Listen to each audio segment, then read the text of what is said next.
El presidente Lenín Moreno anunció este martes nuevas medidas económicas para enfrentar la crisis financiera que atraviesa el país. Las disposiciones involucran la contribución de los funcionarios públicos y además hay propuestas que deberían tramitarse en la Asamblea Nacional. En la siguiente entrevista vamos a analizar las posibles ventajas y desventajas para la situación económica en nuestro país.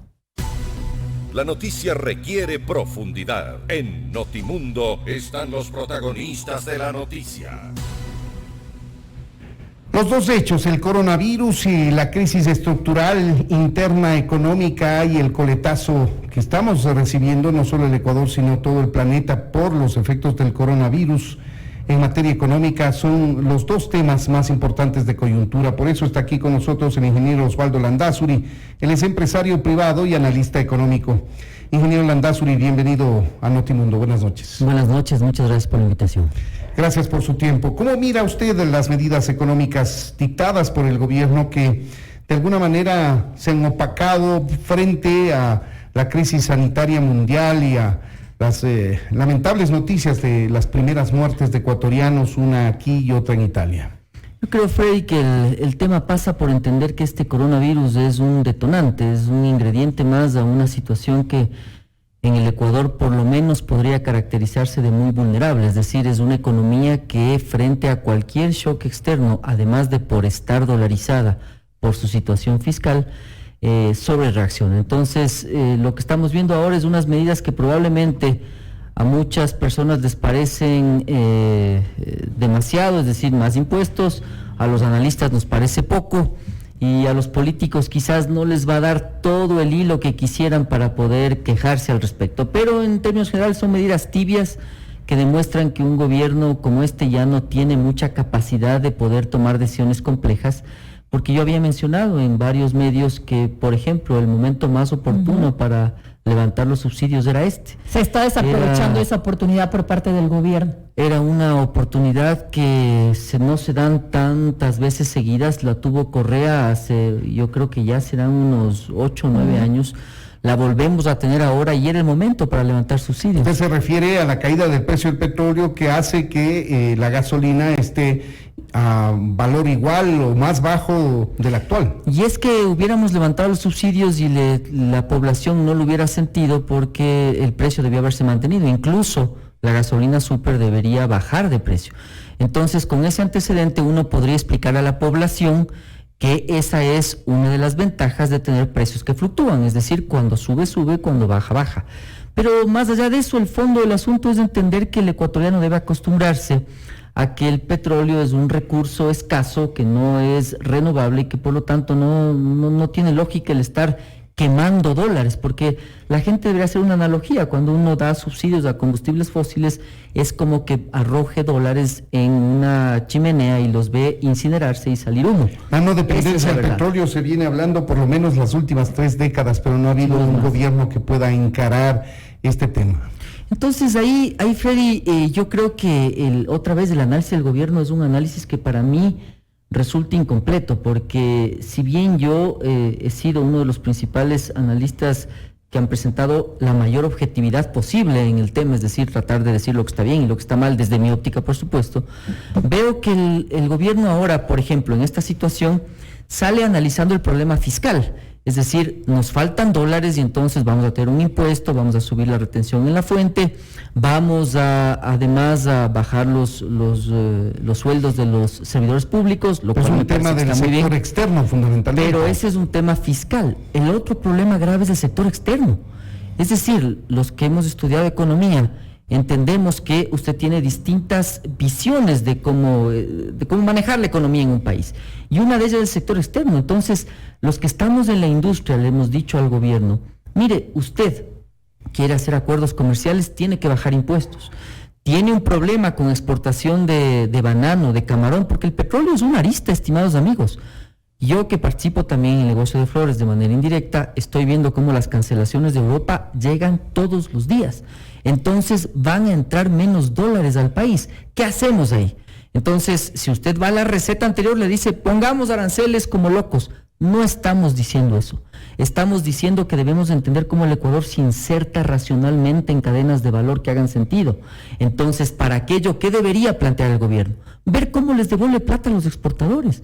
Ahora más que nunca hace falta eso. Sabemos que el gobierno está analizando la posibilidad de entregarles un drawback, pero necesita financiar precisamente un monto adecuado para empezar a devolverles impuestos a los exportadores. Y ese, Freddy, es solo una arista. Entonces ahí usted se da cuenta que no puede devolver plata a los exportadores, no puede bajar aranceles de impuestos para que compita con éxito en el mercado internacional, y además de eso tiene un problema fiscal. Entonces, le analiza, no sé si me hago entender, pero le analiza solo algún tema, al fiscal, y entonces dice voy a subir impuestos. Y en esa subida de impuestos le termina volviendo a patear al sector externo. ¿Por qué? Porque todo esto le resta competitividad. Es decir, más retención en la fuente, que parece facilito, que es un tema solo de caja, no es así. Las empresas sufren todos los días por cada dólar, al menos las empresas comunes y corrientes, me refiero yo, dejando a un lado las grandes empresas. Medianas y pequeñas. Medianas y pequeñas. Entonces, todo eso termina siendo un círculo vicioso, en el que hemos estado empantanados y al cual yo me he referido claramente en muchas entrevistas, diciendo, firmamos un acuerdo con la Unión Europea, por ejemplo.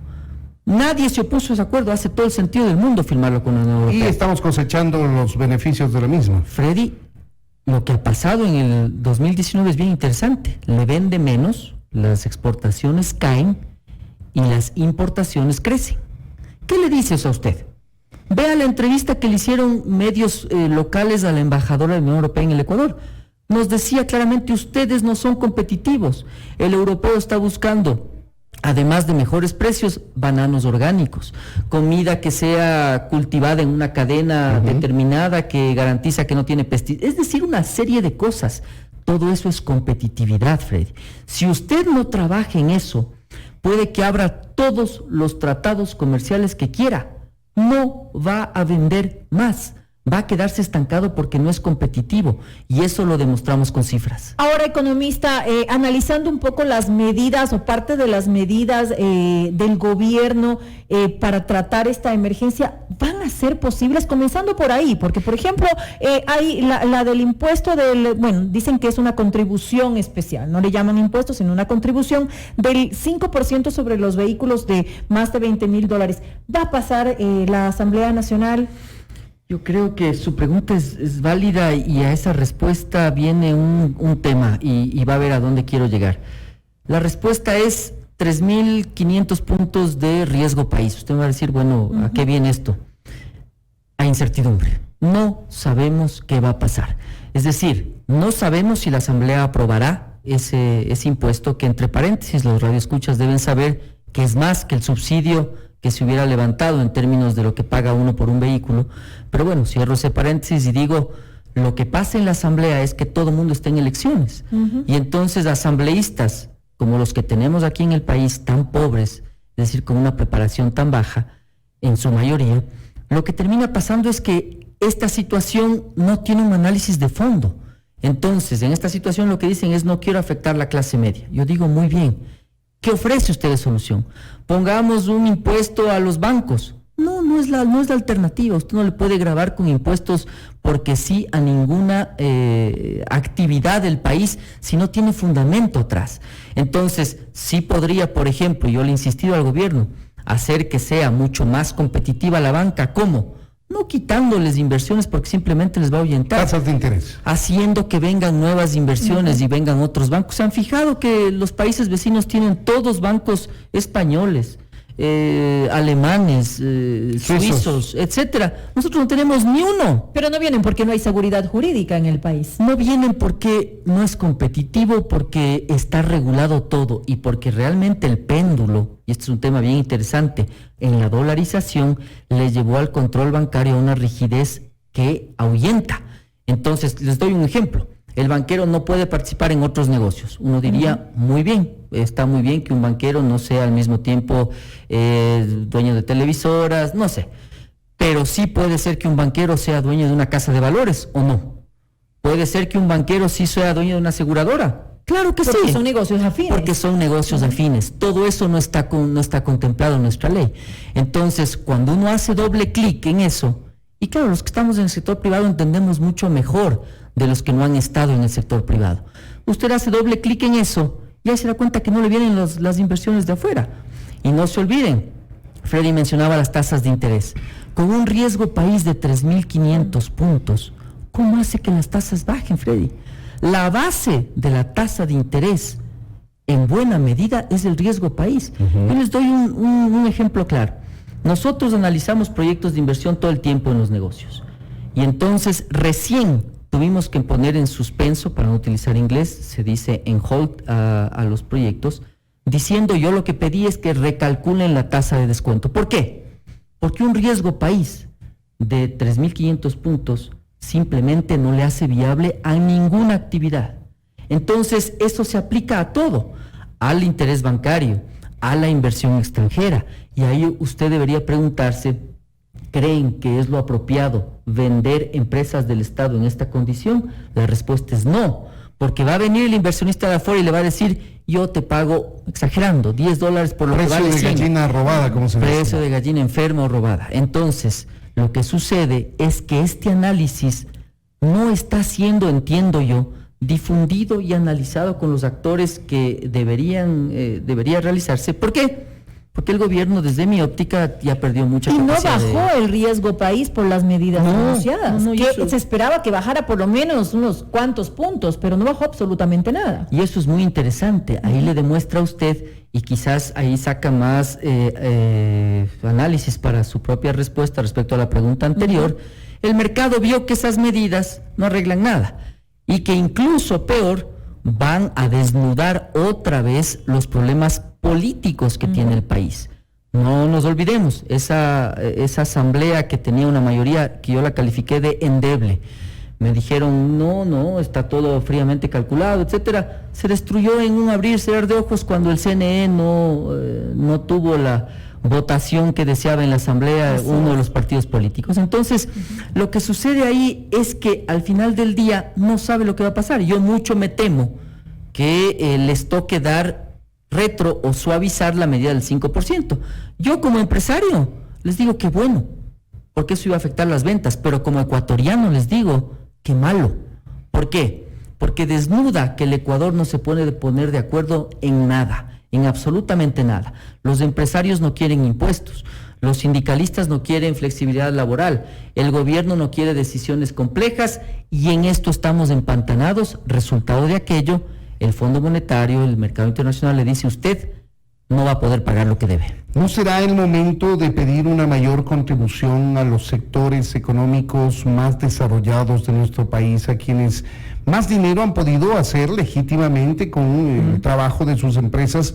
Porque si no, ¿a dónde regresamos? A ver, economista, ingeniero Landachi, perdón. Sí, Freddy también. Yo he sido muy claro y en eso quizás yo me distancio del resto de actores de las cámaras, participo permanentemente en las cámaras, negocio permanentemente con el gobierno, con los ministros. Estoy viajando a México, si es que es posible, por supuesto, por este virus, los próximos días. Es decir, estoy muy cerca de lo que está pasando, Freddy. Yo le respondo también. Hay que hacer de todo y hay que encontrar equilibrio. No es ni lo uno ni lo otro. No es lo que Correa planteaba de decir subamos los aranceles al tope, porque ponerle un impuesto tampoco le arregla el problema de fondo. El problema de fondo es entregarle competitividad al Ecuador. Y en esta línea, en esta parte del análisis. Y entonces la competitividad parte del Estado. Segundo, el problema fiscal al que usted hace referencia. ¿Cómo consigo recursos? Probablemente sí, hablando con los bancos, hablando con las telecomunicaciones, que han sido otro sector que ha ganado mucho dinero en el país, otra vez, porque no tiene inversión extranjera que sea ingente, que sea grande, pero también tomando decisiones que no son muy agradables para todos los empresarios. Claro que sí. Es decir, hace lo uno, pero también hace lo otro. Yo por eso creo en un equilibrio racional. Y yo me formé fuera de este país, quizás en la cuna de los tratados de libre comercio de América Latina. Pero lo cierto es que al final mis conclusiones es que el Ecuador no es un país de extremos. Si usted le lanza el péndulo a la derecha, probablemente se encuentre con una independencia del Banco Central manejada por banqueros, se encuentra con una situación como la que vivió el país antes de dolarizarse, es decir, una aberración de los banqueros. Volvemos a los 90, finales de los 90. Y después viene Correa. Le infla el gasto, le multiplica por 3, por 4, por 5, se coge los recursos del BIES, del IES, no importa de dónde la plata salga, tenemos que pagar no solo la corrupción, sino además las carreteras. Ese equilibrio es el que el Ecuador no tiene. Ahí tienen ustedes, amigos oyentes, son las expresiones del ingeniero Osvaldo Landázuri. Él es empresario privado y analista económico, dándonos su punto de vista respecto a las medidas económicas anunciadas por el gobierno. Ingeniero Landázuri, muchas gracias por habernos atendido. A ustedes, muy amables.